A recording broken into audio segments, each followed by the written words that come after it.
আজকে তোমাদেরকে বানিয়ে দেখাবো মরিচ চিংড়ির ভর্তা। প্রথমেই দেখো চিংড়ি মাছগুলোকে ধুয়ে পরিষ্কার করে নিয়েছি। তোমরা চাইলে এর থেকে ছোট চিংড়ি মাছও নিতে পারো, এর থেকে বড় চিংড়ি মাছটাও নিতে পারো।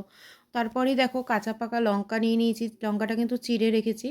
এক মুঠো ধনেপাতা আর 15-16টা রসুনের কোয়া নিয়েছি। তোমরা চাইলে একরকম লঙ্কাও নিতে পারো, কাঁচা লঙ্কা বা পাকা লঙ্কাটা। কড়াইতে 4 চামচ সর্ষের তেল দিয়ে দেবো। সর্ষের তেলের মধ্যে সর্ষের তেলটা যখন গরম হয়ে যাবে তেলটা, তখন লবণ দিয়ে দেবো পরিমাণ মতন। তাতে রসুন দিয়ে দেবো। রসুনের কোয়াগুলোকে দিয়ে খুব ভালো করে ভেজে নেবে। রসুনটা ভাজা হয়ে গেলে চিড়ে রাখা কাঁচা লঙ্কাটা দিয়ে নেবো। কাঁচা লঙ্কাটা কিন্তু অবশ্যই চিড়ে দেবে, নাহলে কিন্তু ফেটে আসবে গায়ে।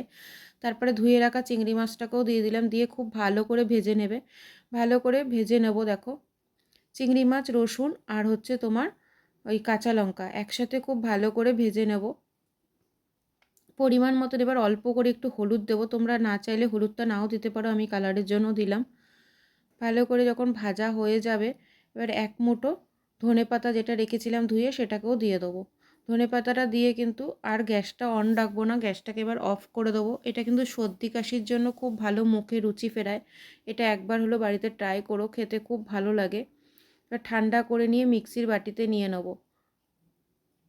আমি এটা মিক্সির বাটিতে দিয়ে করছি, তোমরা চাইলে এটা শিলনোড়াতেও বেটে নিতে পারো। ওপর থেকে 1 চামচ সর্ষের তেল দিয়ে দেবো। সর্ষের তেল দিয়েই কিন্তু এটা খেতে বেশি ভালো লাগে।